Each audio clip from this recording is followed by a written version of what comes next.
ada 2 garis. Bagus sekali, bagus. Akhirnya kamu akan jadi nenek. Selamat ya. Aku mau posting di sosmed, kasih tahu semua orang. Jangan posting, kehamilan nggak boleh diumbar, harus merendah. Hei, kamu masih aja kayak orang dulu. Kabar baik itu harus dibagikan. Menantu, kamu beneran mau gitu? Harus. Kalau gitu hati-hati sendiri. Syafia, ku dengar menantumu hamil. Rumput herbal ini untuk menantumu. Apa yang aku makan pas hamil dia juga bisa makan? Kok tiba-tiba begitu pelit? Hamil jadi gak baik padanya. Iya, Syafia. Apa kamu takut gak ada yang membantumu menjaga anakmu lagi? Berapa kali kejadian begini akan terjadi? Menjengkelkan. Haha, kamu lihat. Gendis marah. Menantunya udah 7 tahun gak hamil. Dulu masih ada menantumu. Sekarang gak ada lagi. Menantunya udah 7 tahun belum hamil. Iya, sini ku kasih tahu.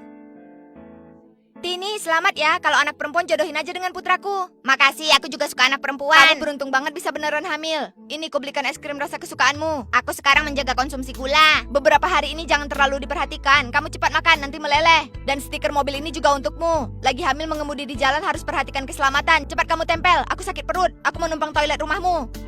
Oke. Tini, jangan ditempel, terlalu diumbar. Takutnya ada yang iri. Harusnya nggak mungkin. Waktu itu ada orang yang sengaja buat aku rem tiba-tiba. Bayiku di kursi belakang sampai terbentur. Bukannya kamu cukup beli kursi bayi aja? Kamu nggak ngerti, satu kursi bayi harganya mahal. Baru selesai lebaran uang habis terpakai, mana ada uang. Kalau banyak aku nggak bisa bantu. Kalau dikit aku masih bisa. Makasih ya Tini. Vita, ayo jalan. Di rumah masih ada urusan. Kalau gitu kami pulang dulu ya. Hamil trimester awal harus lebih perhatikan tubuh. Mama mertua, apa terekam? Apa ada banyak minyak? Ada, dan di pintu kamarmu juga ada minyak. Kok bisa dia begini? Aku akan cari Bella.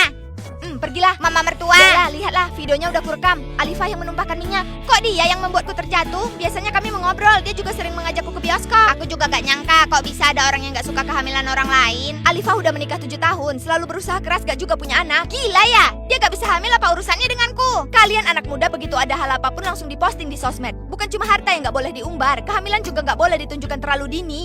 Itu kan pemikiran generasi tua. Yang dicegah itu bukan hal mistis, tapi manusia. Bella, sebulan lagi kamu akan melahirkan, harus lebih perhatikan keselamatan. Menantu, cepat post di sosmed, hasil tesnya salah, nggak hamil. Aku akan kasih tahu semua orang. Aku ngerti, kan cuma untuk cari kebenaran. Mama mertua, hari ini acara keluarga. Kok kamu nggak pakai baju yang aku beliin? Aku takut nanti kotor. Mama mertua, gelang emas 300 juta yang aku beliin buat apa disembunyiin? Aku takut nanti tergores. Kalungmu sebaiknya disembunyiin juga. Ini. Udahlah menantu. Waktunya nggak banyak lagi. Cepat petik sayuran. Oke. Hari ini kakak dan kakak ipar mengundang makan. Kamu kasih ayam lagi. Terlalu nggak ada ketulusan. Benar.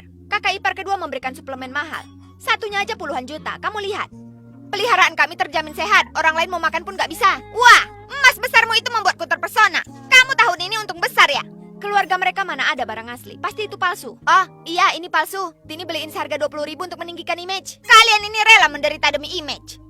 Lihat, anakku membelikanku gelang emas 50 gram. Buka matamu. Keponakan sulungku benar-benar menjanjikan. Bisa ngasilin banyak uang. Tunangannya juga sangat cantik. Benar-benar membuat bangga keluarga kita. Nanti anakku bawa mobil mewah menjemputku. Biar kalian juga rasain. Gimana rasanya naik mobil mewah? Tante kedua, tante ketiga, kalian datang. Tini, bukan aku mau menyinggungmu. Hidupmu sendiri aja udah nggak menjanjikan. Bahkan mama mertuamu ikut malu bersamamu. Semuanya udah hampir siap. Ayo cepat kita berangkat. Tini, kamu pergi memetik sayuran rambutmu jadi kotor. Kalau mengotori mobil anakku nanti gimana? Itu benar. Gak kayak tunangan keponakan sulungku. Begitu cantik. Gak apa-apa menantu. Cuci aja rambutmu. Udahlah, ayo kita berangkat. Lihatlah mobil Mercedes yang baru dibeli anakku. Biar kalian menikmati. Rasanya naik mobil mewah. Ikut denganmu memang bisa merasakan kenikmatan. Naik mobilnya hati-hati, jangan sampai rusak. Tini, jangan lupa transfer aku 300. Kok harus transfer? Ayammu dimasukkan ke bagasiku, jadi kotor. 300 itu biaya pembersihan. Masih harga keluarga. Gak perlu harga keluarga, 300.000 ku bayar. Paman, ini ayam peliharaan kami sendiri dan sayur-sayuran yang ditanam sendiri. Aku letakkan di belakang ya. Selamat tahun baru kakak dan kakak ipar. Anakku khusus membelikanmu suplemen mahal ini. Satunya aja 20 juta.